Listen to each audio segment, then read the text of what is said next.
In this video I will show you how to solve some trigonometric equations. I will make use of the knowledge which you have learned on how to solve the trigonometric basic equations, and then I will also make use of some of the trigonometric relations which you have learned, and that is the ones which you can find in your note B. So how do we solve the trigonometric equations? Well, the two examples I have chosen to include in this video are the ones you can find here. The first equation is called 3 sine squared x plus 4 sine x minus 4 equals 0. And the other example which I will solve afterwards is sine 2x plus cosine x equals 0. So how do we solve the trigonometric equations? There are no precise guideline to go through when solving the trigonometric equations. You have to adjust to what equation you are faced with. So you have to look at the equation in question and see how can I solve this one. But there are two general things to consider, and that's the ones which I've noted here. The first one is that you have to make sure that all the trigonometric elements have the same argument. So up here in these examples you can see that in the second one we have both sine 2x and cosine x. So we need to do some rearrangements using our trigonometric relations so that we only have one same argument x. The second aspect you have to consider when solving the trigonometric equations is that you must make sure that only one of the trigonometric functions will show. That is, as you also see in this example up here, we have both sine and cosine, so we will use our trigonometric relations to make sure that we only have one of the trigonometric functions occurring, because then we can afterwards, by rearranging a bit on our equation, get to one of the trigonometric basic equations, either sine x equals a certain number, cosine x equals a certain number, or tangent x equals a certain number. And these three basic equations we know how to solve. So that's the aim. That's what we are looking for. We are looking for somehow rearranging our initial given equations into one of our basic equations by using the trigonometric relations. And when we have done that, we can afterwards solve these trigonometric basic equations as we have already learned. But let's try to take them one by one. We will start with the first example. The first example I have chosen to include is the 3 sine squared x plus 4 sine x minus 4 equals 0. As we can see, we have only sine included here, so we have no restrictions to x. X belongs to all our real numbers. So how do we solve this equation? Well, this one here is actually quite straightforward if we are able to see that what we have here is really a masked quadratic equation. Because if I substitute y to be equal to sine x, what will then happen? Let's try. I say I substitute y to be equal to sine x, so what do I have? I must have 3y squared plus 4y minus 4 equals 0. And that's okay if I say that if I at the same time state that y is equal to sine x. So let's try to look at this. If y is equal to sine x, then 3y squared must be the same as 3 sine squared x, plus 4y must be the same as plus 4 times sine x, minus 4 equals 0. Alright. So what do we have here? Well, we have a quadratic equation which we can solve for y, and that gives me two solutions. Y is either equal to 2 over 3, or y is equal to minus 2. But we are not in the beginning here. We are asked to solve this equation for x. So we need to substitute back again and say if y is equal to sine x and y in the same time is equal to 2 over 3, or minus 2, then I can say that sine x must be equal to 2 over 3, or sine x must be equal to minus 2. And now you see, I have, based on all these operations I've did here, I have reached down to 2 trigonometric basic equations which I know how to solve. So we solve them side by side. We'll take the first one. Sine x equals 2 over 3.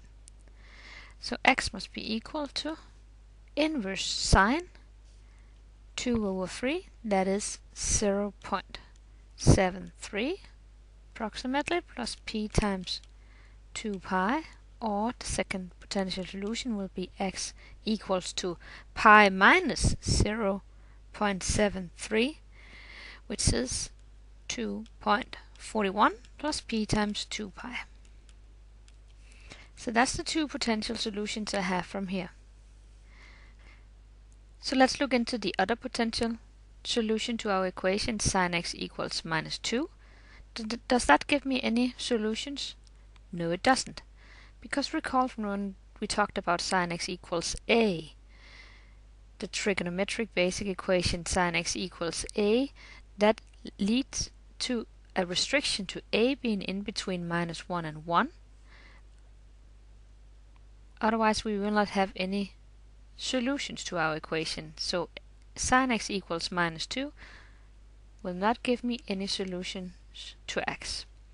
If you have any questions to that, then look into the video called sine x equals a for further explanations. So we actually only have two solutions to the initial given equation here, and that is x has to be either equal to 0.73 plus our period p times 2 pi, or x is equal to 2.41 plus p times 2 pi, and of course p has to be an integer. So that is one way of solving trigonometric equations, and that's a method which you will often see, that if you are able to somehow rearrange so it will be a math-quadratic equation which you can solve, then that's one of the methods where you can solve some trigonometric equations. Alright, that was the first example. The second example I've chosen to include is sine 2x plus cosine x equals 0. And as we can see, we have sine and cosine included, so no restrictions to x. X belongs to all our real numbers. Here we have the problem with the argument, but no problem, because remember from the trigonometric relations which you can find further information about in your notes B, sine 2x is equal to 2 times sine x times cosine x. And then I of course have to add the cosine x, and that is equal to 0 according to the initial given equation. So now you can see, based on this small operation, I have only one type of argument x. So that's perfect. As we in the first example saw that we could solve that one by looking into the math-quadratic equation, in this example you see another method which you will also often see is a possible solution method to your trigonometric equations. Because if the equation is equal to 0 and you have the same element included in both here, this section and that section, what we can use is the zero rule. Remember that if the zero rule says that if you multiply two numbers being equal to 0, then either the first number or the second number must be equal to 0. That's the knowledge which we use here. If we move the cosine x, which is both part in this section and that section, outside the bracket, what will we have in the bracket? Well, what do I have left in that section? That is 2 sine x plus 1 equals 0. You see, if I expand this bracket, then I get 2 times sine x times cosine x, that's what I have here, plus cosine x times 1, that's cosine x equals 0. And then I use the zero rule that either must cosine x being equal to 0 or 2 times sine x plus 1 be equal to 0. Otherwise, if that's not the case, the product between these two will never be 0. So already here I have the basic equation, and over here I can just rearrange a bit, and then I have reached the basic equation which I can solve. So we could start with the first one over here. Cosine x equals 0, then x must be equal to plus minus inverse cosine 0, which is pi over 2, plus p times 2 pi. So that's the first solution which we have. Or, and then I just rearrange and isolate sine x. That must be sine x equals to minus 1 over 2. I subtract the 1 on both sides and divide with 2. And then I have the trigonometric basic equation sine x equals minus 1 over 2, which I can solve.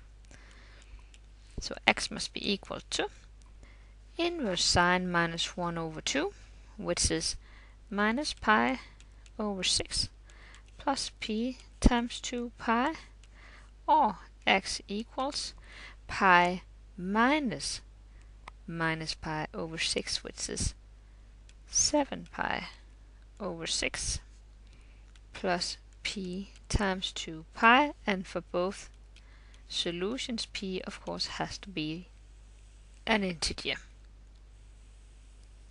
So we end up with 4 solutions to the initial given equation: plus or minus pi over 2, minus pi over 6, and 7 pi over 6. So how we solve trigonometric equations? That is very individual and based on the equation you are given. So you have to look at the equation and see for what operations can I make sure that we only have the same argument all over, and which operations can I use to make sure that only one of the trigonometric functions occur, so I can get down to one of the trigonometric basic equations which I can solve. If you have any questions to the trigonometric basic equations, look into the videos cosine x equals a, sine x equals a, or tangent x equals a. Thank you for now.